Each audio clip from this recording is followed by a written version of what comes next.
Hey LinkedIn. Now, I was having a call with some of my students the other day, and we came across this notion of being mechanical but not emotional.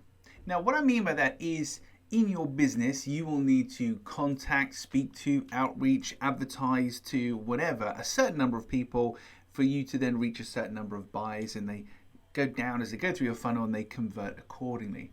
That is a mechanical process where a certain number at this end will give you a certain number at that end. But what happens is with sales and selling, we tend to get a bit emotional about things. We tend to hesitate, fear things, judge ourselves. We don't want to make cold calls, send cold emails, etc. And we become far too emotional, and we let our interpersonal issues and our emotions cloud this mechanical notion that I need to speak to 1,000 people if I want to sell 100 of my product. So today's message is just to remind you that however you might feel about sales or selling, it sounds really rude, but it's kind of irrelevant how you feel. It's kind of irrelevant how you feel. You have to remember it's simply a mechanical process. So when you hear people say things like, oh, it's just a numbers game, well, to a certain extent, they are right. Now, in conversation, of course, we want to be responsive with people and emphatic and all those kind of good things.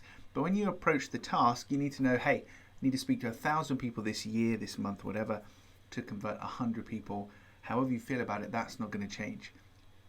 One of the biggest issues that I see all the time in selling is just not enough activity, not enough outreach, not speaking to enough people. And that's generally down to this issue, mechanics versus emotion.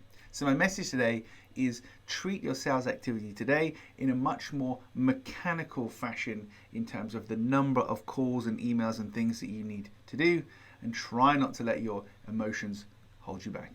So that's it for today. Take care, LinkedIn.